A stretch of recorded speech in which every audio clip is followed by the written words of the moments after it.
María Guadalupe Villalobos Vélez, mejor conocida como Lupe Vélez o la llamarada mexicana, fue la primera mexicana en conquistar el mercado hollywoodense, causando furor por su belleza y temperamento.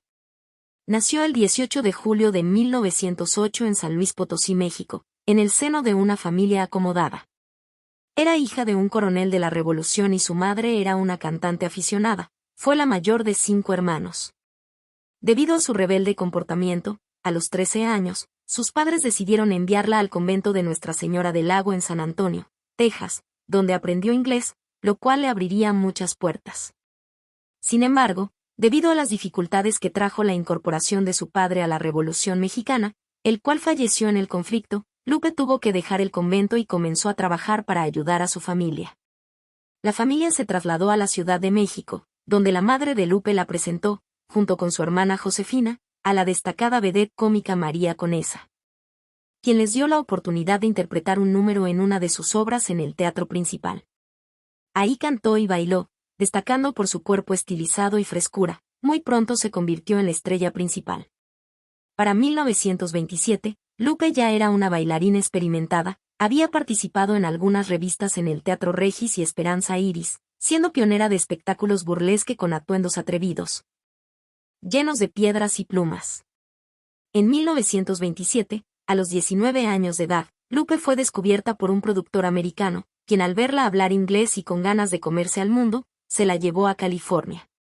La actriz llegó a Hollywood con el pie derecho y fue contratada para un cortometraje cómico junto a El Gordo y el Flaco. A partir de entonces, su carrera comenzó a despegar. Su primer papel importante llegó con El Gaucho, protagonizada por Douglas Fairbanks, quien quedó impresionado con la energía de Lupe. A raíz de esta película, fue nombrada una de las Baby Stars de Hollywood, una distinción para las actrices jóvenes con mayor potencial de estrellato. Trabajó en numerosas películas con los actores más aclamados del momento. Su apariencia fresca, juvenil y divertida le ayudó a pasar la transición del cine mudo al cine sonoro, situación que no a todos les benefició. Aunque tuvo que lidiar con el racismo que imperaba en esa época, dándole roles de la típica mexicana que llegaba a Estados Unidos, haciéndola hablar un inglés quebrado y mal pronunciado, siendo que su inglés era fluido al igual que el francés. Su vida personal era igual de intensa que su paso por los sets de filmación. Tuvo algunos romances, de los más sonados fueron con Charlie Chaplin, Clark Gable y Gary Cooper. Este último duró más de 2 años y vivieron una serie de situaciones muy intensas, por lo que Gary terminó abandonándola. En 1933, Johnny Weissmuller, medallista olímpico y famoso por interpretar a Tarzán, se divorció de su esposa para casarse con Lupe Vélez. Fue una relación complicada, con fuertes desacuerdos en eventos sociales, deportivos, restaurantes y en los sets de filmación, por lo que fueron frecuentemente cubiertos por la prensa. Johnny tenía que ser maquillado para cubrir las marcas que su esposa le dejaba. Aunque Lupe solicitó 2 veces el divorcio, ambos llegaban a un acuerdo y se reconciliaban, pero dicen que la tercera es la vencida, y así fue. Johnny solicitó el divorcio desde el hospital, donde se recuperaba de una fractura. Además de su carrera en cine, Lupe incursionó en Broadway en varias ocasiones, pero lo suyo eran las cintas de comedia. Para 1934, actuó junto a Ramón Novarro en la película Chico Risueño, siendo la primera película americana protagonizada por mexicanos. A pesar de su éxito, la productora de cine ya no renovó su contrato, por lo que se fue a Inglaterra a filmar 2 películas. Desesperada por resucitar su carrera, en 1937 volvió a México para protagonizar La Sandunga, dirigida por Fernando de Fuentes y coprotagonizada por Arturo de Córdoba. La película fue un éxito, y el romance de Lupe y Arturo fue un secreto a voces, pero ambos estaban casados y no querían un escándalo. En 1939, Vélez protagonizó la primera de la serie de películas Mexican Spitfire, donde interpretaba a Carmelita Lindsay, un personaje cómico que representaba a una cantante mexicana simpática y temperamental, que contrastaba con la personalidad de su esposo. La serie se hizo popular entre el público, impulsando su carrera nuevamente. En 1943, Lupe regresó a México para filmar Nana, siendo su última película en su tierra natal. En 1944 conoció a Harald Raimond, un austriaco 10 años menor que ella. Al poco tiempo quedó embarazada y temía que su carrera, ya tambaleante, se arruinara. Se dice que Jaral aceptó casarse con ella solo por conveniencia, ya que Lupe tenía muchos contactos en el medio. Hay teorías en las que se afirma que de quien realmente estaba embarazada era de Arturo de Córdoba y que habían llegado a un acuerdo con Harold para que se casara con ella y se hiciera pasar por el padre del hijo. Un día, Lupe llegó inesperadamente al departamento de Arturo y lo encontró con Jaral en una situación comprometedora. Esta escena terminó de abatirla, pues ya estaba pasando por un momento de desesperación. El 13 de diciembre de 1944, Lupe organizó una última cena con comida mexicana que ella misma preparó y compartió con sus amigos más cercanos. Más tarde, decidió terminar sus días y fue encontrada en su cama, rodeada de flores y velas, en una imagen que reflejaba su personalidad teatral. Así se fue Lupe con tan solo 36 años. Le dejó una carta muy conmovedora a Harald. Fue una noticia que inundó los diarios. La muerte de Lupe Vélez conmocionó al público, y miles de personas asistieron a sus funerales en Glendale, California. Sus restos fueron trasladados más tarde a la Ciudad de México, donde se presentaron más de 4,000 personas en el cementerio Panteón Civil de Dolores, además de personalidades como Mario Moreno Cantinflas, María Félix, Jorge Negrete y los hermanos Soler, entre otros.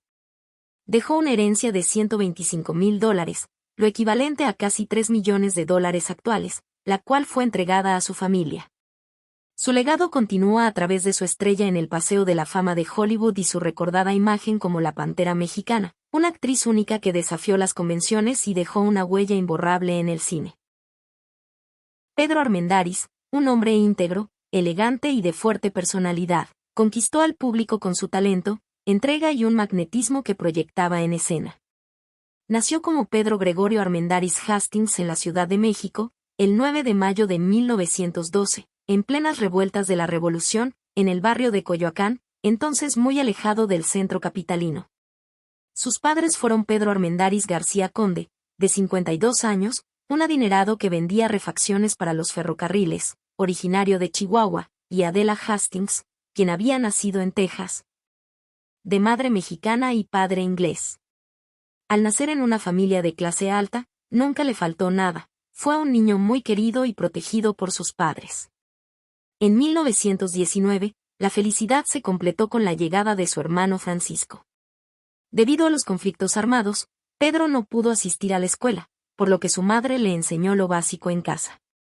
La tragedia llegó en 1921, cuando su padre murió repentinamente y doña Adela decidió irse a Texas con su familia, ya que sin su esposo se sentía desprotegida. Al poco tiempo de llegar a Texas, con sus padres, Adela también falleció. En un abrir y cerrar de ojos, los dos hermanos, de 9 y 2 años, quedaron huérfanos. Pero no estaban solos, sus abuelos maternos se encargaron de su educación y cuidado. Fueron enviados a la escuela donde aprendieron un perfecto inglés. Su primo mayor, Manuel Armendáriz, fue nombrado tutor y lo llamaban tío, quien viajó a México para hacerse cargo de las propiedades que sus padres les heredaron. Sus abuelos maternos se encargaron de su educación. Pedro escogió la carrera de periodismo en el Instituto Politécnico de San Luis Obispo, en California, donde se quedó con unos tíos. Allí participó en algunas obras en el taller de teatro, pero la actuación no era algo que le llamara mucho la atención. En 1932, Pedro terminó sus estudios de periodismo. Debido a que no pudo encontrar trabajo en Estados Unidos, Pedro regresó a México para encargarse de la herencia de sus padres. Era un hombre joven, de ojos verdes profundos y muy decidido. Pronto encontró trabajo como editor en la revista México Real, a la par, también se desempeñó como guía de turistas en ferrocarriles nacionales. A Pedro le gustaba vestir elegante, con ropa de buena marca, por lo que el dinero no le alcanzaba y apenas podía vivir al día con lo que ganaba en sus 2 trabajos. Pedro llevó a unos turistas al Hotel Regis, donde, platicando con unas damas americanas, comenzó a recitar un monólogo de Hamlet, llamando la atención de los cineastas, quienes acostumbraban a tomar café y charlar en ese mismo hotel. Debido a su buen inglés, porte, y su manera de recitar, le ofrecieron un papel en una película, pero a Pedro no le interesaba. Al final, lo convencieron diciéndole cuánto iba a ganar. En 1935, interpretó un papel secundario en María Elena, una película rodada en Veracruz. La trama se centraba en unos marineros que encontraban una isla misteriosa habitada solo por mujeres. Para Armendáriz, actuar ante las cámaras no fue nada fácil, continuamente se le olvidaban los parlamentos. En ese mismo proyecto, trabajó junto al camarógrafo Gabriel Figueroa, quien llegaría a ser una de las figuras más destacadas en el uso de la iluminación en el cine, y también con Emilio Fernández, quien trabajó como bailarín.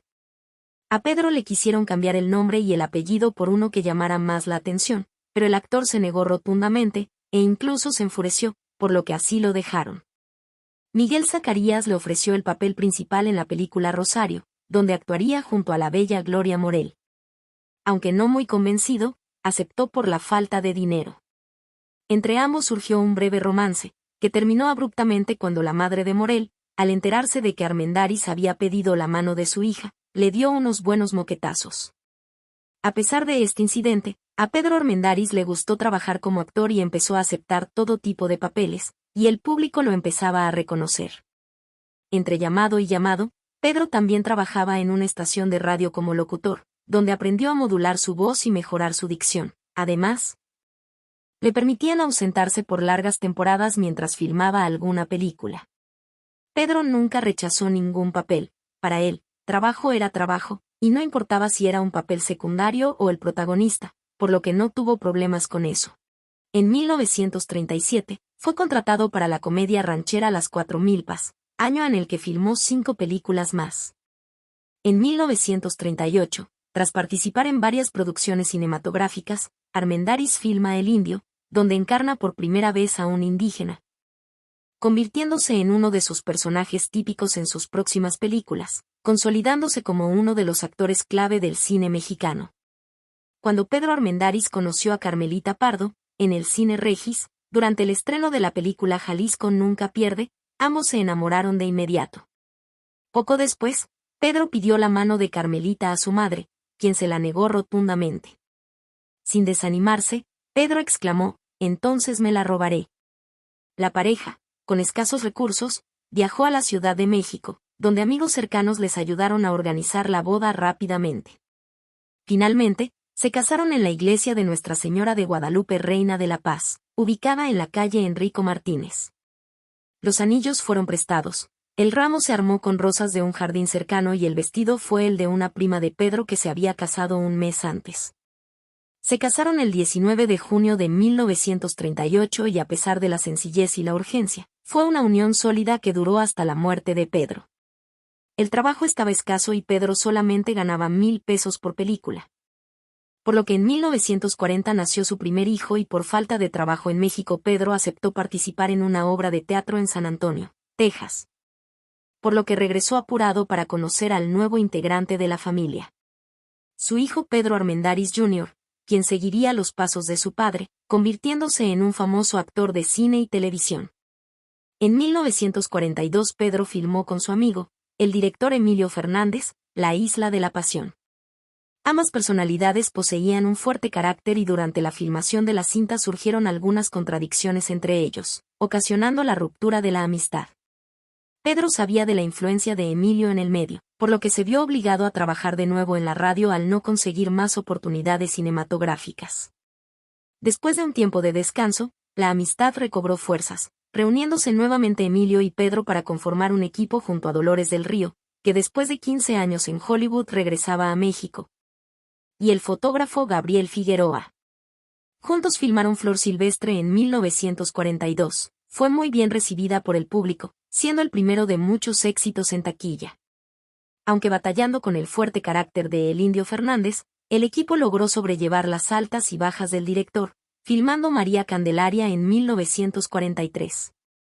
A estas alturas en la carrera de Pedro, ya había interpretado a campesinos, revolucionarios e indígenas. Su nombre en las marquesinas de los cines ya aseguraba un éxito en taquilla cobrando 10,000 pesos por película.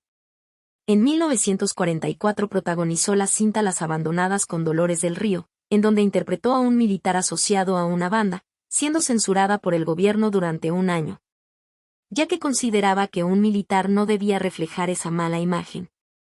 Con estas 4 últimas películas, Pedro logró consolidarse en la época de oro, y no pasó desapercibido en Hollywood. En 1945, Mary Pickford, quien fue una destacada estrella del cine mudo, lo invitó a Los Ángeles y Nueva York, donde fue entrevistado e invitado a algunos proyectos. En 1945 se empezó a cocinar una de las películas más crudas y emblemáticas del cine en aquella época. Ese mismo año, el novelista americano John Steinbeck se puso en contacto con Emilio Fernández para realizar una adaptación de La Perla.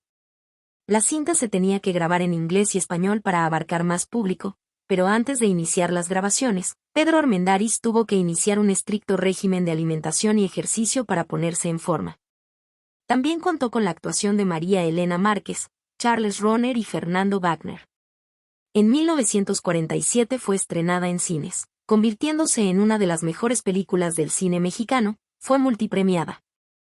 Ganadora del Globo de Oro para Gabriel Figueroa a la mejor fotografía y también fue la primera película mexicana en exhibirse en el extranjero. Emilio Fernández decidió cambiar los paisajes naturales por el ambiente revolucionario con la cinta Enamorada, filmada en 1946 al lado de María Félix, quien resultó molesta por un incidente en una de las escenas, donde le arrancó un arete de una bofetada en el atrio de la iglesia, enviándole a la diva un ramo de flores para compensar su error. En 1946 Pedro y Carmelita recibieron a su segunda hija, Carmen. Sintiendo felicidad y realización, no quería que nada le faltara a su familia, por lo que comenzó a tomar más proyectos y aumentando así su ritmo de trabajo. En 1947, John Ford llegó a México para filmar la película El Fugitivo, con la colaboración de Emilio Fernández en la dirección, donde Pedro Armendáriz interpreta el papel de un cruel policía junto a Henry Fonda y Dolores del Río. La prensa mexicana no veía con buenos ojos que el actor dividiera su carrera en Hollywood y no se concentrara solamente en México, por lo que recibió algunas críticas. Pero eso a Pedro no le importaba y seguía aceptando papeles en películas estadounidenses. Para 1948, John Ford estaba encantado con la estrella mexicana, invitándolo a 2 películas más. En la última que grabó con John Ford, llamada Tres Padrinos, actuó al lado de John Wayne, con quien formó una entrañable amistad. Pedro logró diversificar muy bien sus tiempos. No solo filmaba en México y Estados Unidos, su fama también se expandía en el extranjero. Años después, en 1953, Pedro comenzó a trabajar en producciones francesas y consolidó su estatus de estrella internacional, actuando junto a grandes figuras de la pantalla. Sin embargo, la tragedia marcaría su vida tras su participación en El Conquistador de Mongolia, película filmada cerca de una zona de pruebas nucleares en Nevada, lo que más tarde le provocaría un cáncer linfático. A pesar del diagnóstico, Pedro continuó trabajando para no dejar desamparada a su familia. Casado con Carmelita y sus 2 hijos, formó una bella familia. Su esposa siempre lo apoyó, convirtiéndose en su fortaleza y quien lograba equilibrar su a veces difícil carácter. Siempre fue un buen proveedor y se mantuvo alejado de los escándalos, respetando siempre la integridad de su familia. Después del diagnóstico, los médicos le dijeron que solo tenía 1 año de vida, pero a los 4 meses se enfrentó a un dolor insoportable. A pesar de su deterioro físico, Pedro continuó trabajando hasta que, en 1963, y tras una dolorosa enfermedad, decidió poner fin a sus días, dejando una huella imborrable en el cine mexicano. El legado de Pedro Armendáriz en el cine mexicano y mundial se mantiene vigente. Su talento, su presencia imponente en pantalla y su gran carisma lo convirtieron en una de las figuras más queridas y respetadas de la época de oro del cine mexicano. Sus restos descansan en el Panteón Jardín de la Ciudad de México, y su nombre es recordado no solo como un gran actor, sino como un emblema de la pasión y el talento mexicanos en el cine. A pesar de ser una de las mujeres más bellas de la época de oro del cine mexicano, llevaba consigo el sentimiento de orfandad, el cual no entendía por qué no había sido una hija querida. Es precisamente ese sentimiento de rechazo y abandono el que la persiguió hasta los últimos años de una vida joven y un futuro prometedor que ella misma apagó. Miroslava Sternova, Recopa, mejor conocida como Miroslava Stern, nació el 26 de febrero de 1926 en Praga, República Checa, antes Checoslovaquia. Los padres de Miroslava fallecieron, siendo adoptada por Marilyn Oskar-Leoster, quien fue un destacado médico del Instituto Nacional de Cardiología de la Ciudad de México. Presidente de la Sociedad de Amistad México-Checoslovaca, por Miroslava Beca. Quienes ya tenían un niño pequeño llamado Ivo Sternova y a quien Miroslava vio como un verdadero hermano. Eran una familia normal y estable de clase media alta, pero en 1933 todo cambiaría con el estallido de la Segunda Guerra Mundial, siendo víctimas de la persecución nazi. En varias ocasiones el padre adoptivo de Miroslava tuvo que negar que era su padre y que su esposa no era judía para evitar ser enviados a los campos. Pero aún así fueron enviados por 3 meses, quedándose su abuela paterna Kitsia Goldberg, a quien no volverían a ver y a quien consideraba una parte importante en su vida, sintiéndose culpable de no haberla mantenido junto a ella para salir juntos de aquel lugar. Tuvieron que peregrinar por varios países como Bélgica, Finlandia y Suecia, encontrando refugio en Londres, Francia, España, Portugal y finalmente en Estados Unidos. El doctor Sternova iba aprendiendo a hablar inglés y español en el camino por diferentes países. Al mismo tiempo que trabajaba para conseguir recursos y seguir huyendo de la persecución nazi que había condenado a gran parte de su familia, hasta que finalmente llegaron a Nueva York en 1940. Cuando Miroslava tenía tan solo 14 años de edad. Sus padres decidieron que se quedaría internada en un colegio para aprender bien el inglés, y donde además le enseñarían artes gráficas y diseño, temas que a ella le llamaban mucho la atención. Mientras tanto, su padre, el médico Oscar Ster, fue rápidamente aceptado y pronto se consolidó profesionalmente y socialmente.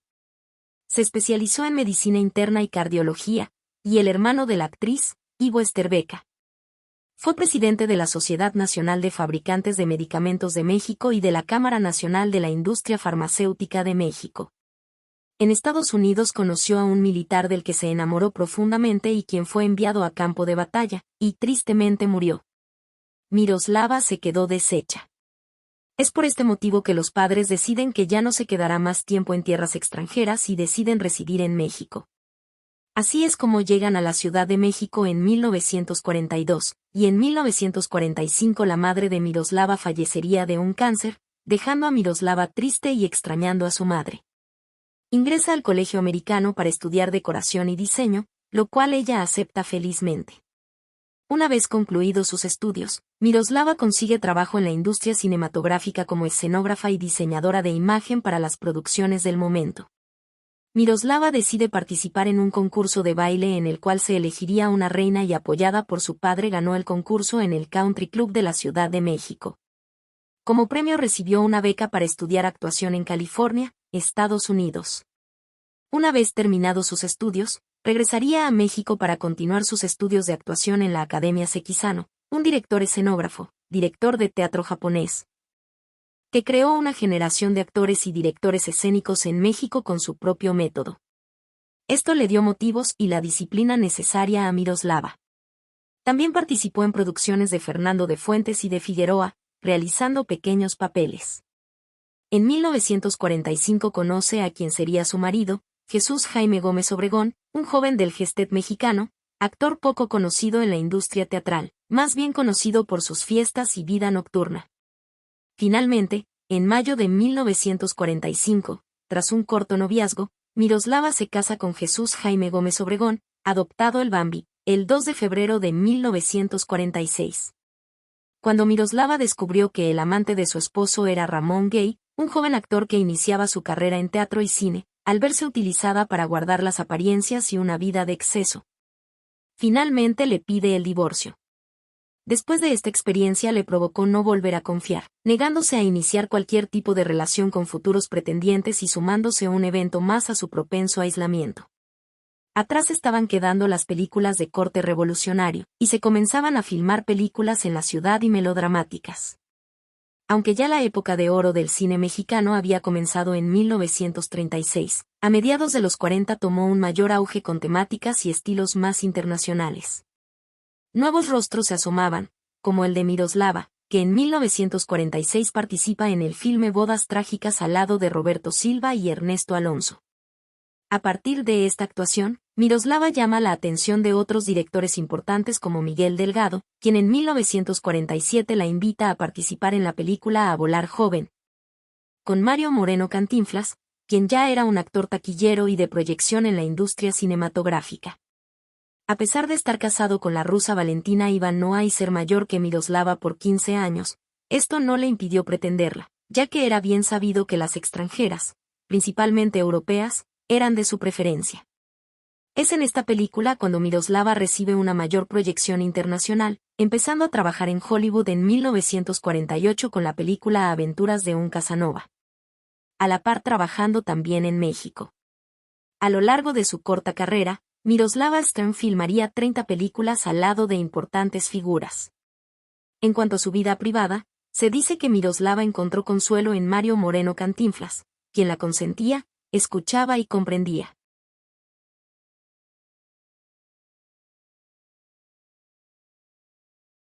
Ambos sentían una admiración el uno por el otro, pero Miroslava sabía que él nunca dejaría a su esposa. Conoció en aquellos años a Jorge Pasquel, un importante empresario veracruzano quien era yerno del presidente Plutarco Elías Calles y además dueño del diario Novedades, a quien se le vinculaba con los círculos del poder, desenvolviéndose muy bien en el mundo de las actrices. Miroslava, deslumbrada por el poder y las relaciones de Pasquel, aceptó sus regalos e invitaciones, los cuales se veían juntos muy frecuentemente en los eventos empresariales y fiestas de políticos. Comenzando a conocer el círculo social poderoso de México, empresarios, políticos, directores, músicos, fotógrafos e incluso los espías nazis que se instalaron en el México posguerra en los años 50. Mientras comenzaba a brillar con luz propia en el cine nacional y de Hollywood, Miroslava fue vinculada al Partido Comunista por su amistad con Robert Rosen, lo que le valió que fuera vetada y deportada a México. Sumado a su origen judío checoslovaco, que era mal visto por la industria de Estados Unidos en tiempos de posguerra. La actriz, triste y frustrada, decidió volver a tomar su medicamento, para sentirse más tranquila. En 1954, filmando la película La Casa Chica con Dolores del Río y Pedro Armendáriz, con quien tuvo un breve romance. Para 1955, la carrera de Miroslava iba en ascenso. Filmó junto con Ernesto Alonso el filme Ensayo de un crimen, convirtiéndose en amiga y confidente de la actriz. Ernesto comentaría después que durante el rodaje notó que Miroslava tenía una crisis de identidad, no se sentía a gusto en ningún lugar, encontrando consuelo al lado de Luis Miguel Domínguez, a quien había conocido en 1953 en la Plaza de Toros en España. A Luis Miguel se lo conocía por mujeriego, vicioso y parrandero. Refugiada en él, terminó por enamorarse de él, aunque en realidad no fuera amor, sino dependencia emocional. Esta relación llevó a Miroslava a sentirse más confundida, dejándose seducir por la vida que el torero llevaba. Viajaron juntos a Europa, acompañándola al Festival de Venecia, pero el romance terminaría al tener que regresar ella a México para seguir filmando. El 8 de marzo de 1955, Miroslava llegó a su domicilio en Polanco, solo Dios sabe lo que pasaba por su mente. Le dio a su ama de llaves un día de descanso, contradiciendo las órdenes de la actriz. El ama de llaves regresó al día siguiente y Miroslava le pidió que se retirara y que si su padre la buscaba, negara que estuviera ahí en casa. El jueves por la mañana, el ama de llaves tocó la habitación de Miroslava, pero no obtuvo respuesta y, pensando que la actriz estuviera dormida, regresó una hora después. Pero se le hizo muy sospechoso y tuvo un mal presentimiento.